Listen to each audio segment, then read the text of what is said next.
Colégio Ari Quintela, 9º ano, professora Maria de Fátima, unidade temática 3, Revolução Russa.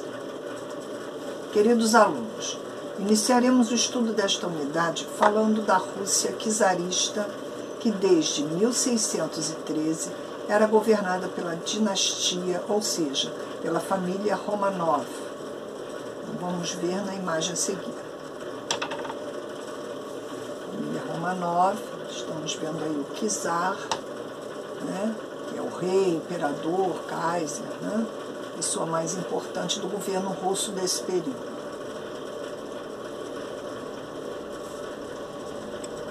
Rússia czarista. Nas primeiras décadas do século XX, a Rússia ainda era um país essencialmente agrícola.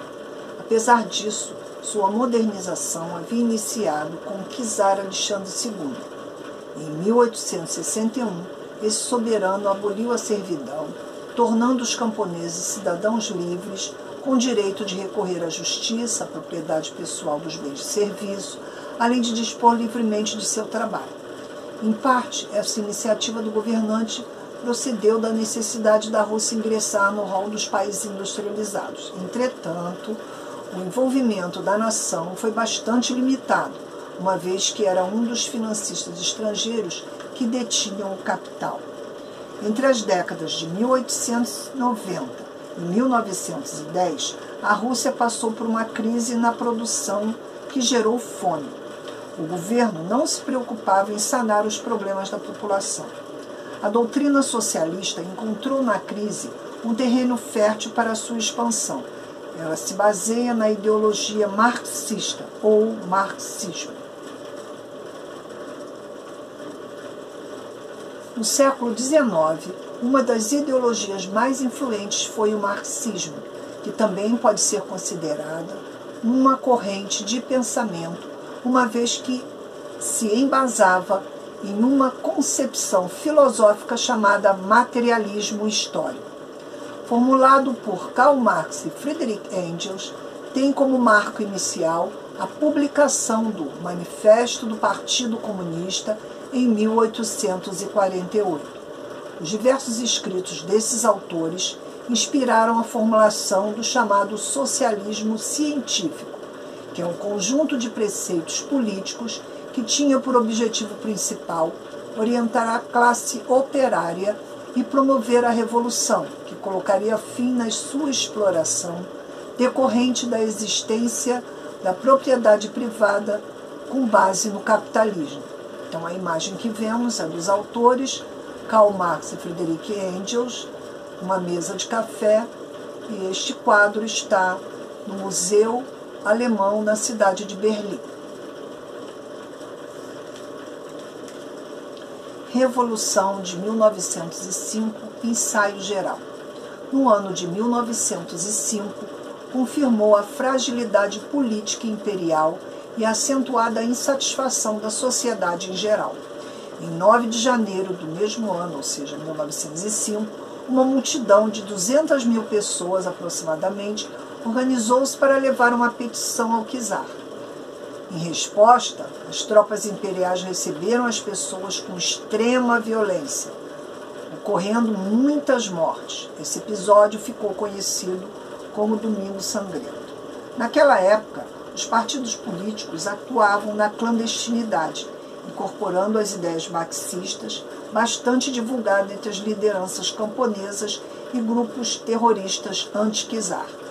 As organizações operárias surgiram nos centros urbanos, comitês multiplicavam-se, criavam-se novos organismos denominados sovietes. Os operários do Centro Têxtil de Moscou fundaram em maio de 1905 a primeira soviete da história russa, vivenciando experiências democráticas. Os partidos políticos dessa época eram os socialistas revolucionários, que eram compostos de populistas que visavam expandir as revoltas camponesas. Os sociodemocratas russos, formados em 1898, contavam com a liderança de Plekhanov, Lenin, Trotsky, Martov, entre outros. Em 1903, após a realização do Congresso de Bruxelas, o partido dividiu-se em duas alas: os mencheviques, liderados por Martov, que eram a minoria, e os bolcheviques, liderados por Lenin, que eram a maioria. Os primeiros eram da opinião que, mediante as realizações de greves, os proletários evoluiriam para uma tomada de poder. Já os bolcheviques defendiam a revolução socialista por meio da ditadura do proletariado. Outros partidos desta época eram os outrublistas, socialistas populares, trudokistas e cadetes, que eram adeptos da democracia constitucional. Em meio a um clima revolucionário e tenso, o governo cedeu à criação de uma assembleia, surgindo assim o Parlamento Soviético, conhecido como Duma. Revolução burguesa. A queda do czar revelou-se inevitável. Durante o conflito foi assinado um acordo entre o Comitê da Duma e os sovietes, resultando na constituição do governo provisório, formado por uma maioria liberal. O príncipe George Ludwig compôs um gabinete com representantes dos cadetes e outros partidos progressistas. Entre os camponeses figuravam também Alexandre Kerensky, que se tornaria um socialista revolucionário.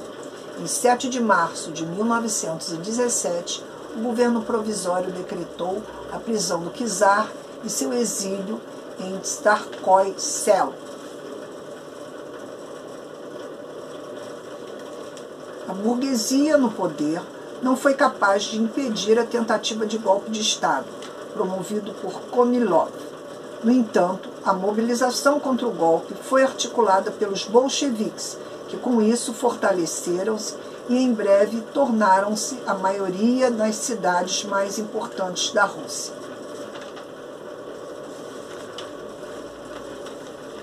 Em outubro de 1917, mais especificamente na data de 24 e 25 deste mês, os bolcheviques ocuparam as bases de comunicação da cidade, central telefônica, correios, estações, ministérios, bancos e outros.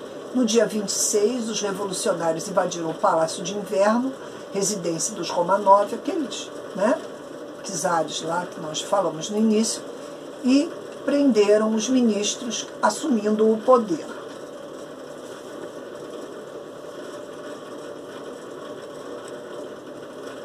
A consolidação dos bolcheviques. Em 26 de outubro de 1917, formou-se um Conselho de Comissários do Povo, Sovkhnokol, integrando um novo governo provisório formado por camponeses e operários.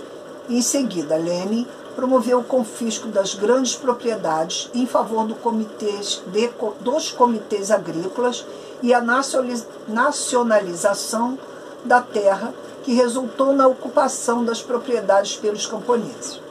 Procurou consolidar a paz e em 2 de dezembro foi assinado o armistício. E em 3 de março de 1918, a Rússia assinava com a Alemanha o Tratado de Brest-Litovsk, saindo então da Primeira Guerra Mundial.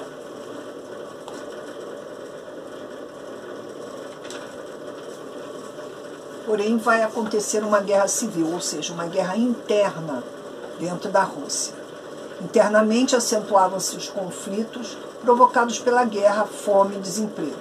Os inimigos dos bolcheviques, denominados de brancos, organizavam-se numa contra-revolução apoiados pelas potências estrangeiras. Já tinha um dedinho dos Estados Unidos aí, hein? Contudo, os bolcheviques conseguiam manter-se no poder devido ao Exército Vermelho e à organização política tcheca. Durante a Guerra Civil, os bolcheviques colocaram em prática medidas econômicas com um conjunto que recebeu o nome de comunismo de guerra. O comunismo de guerra provocou o colapso da economia russa, favoreceu o comércio clandestino e desvalorizou a moeda.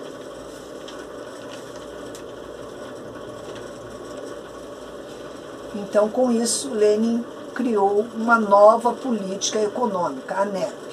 Diante desse quadro, e em março de 1921, Lenin adotou a nova política econômica, NEP, caracterizada por algumas concessões ao capitalismo, a fim de possibilitar o avanço do socialismo. Exemplo: a liberdade de salários, de comércio externo, criação de empresas privadas na Rússia sob a supervisão do Estado.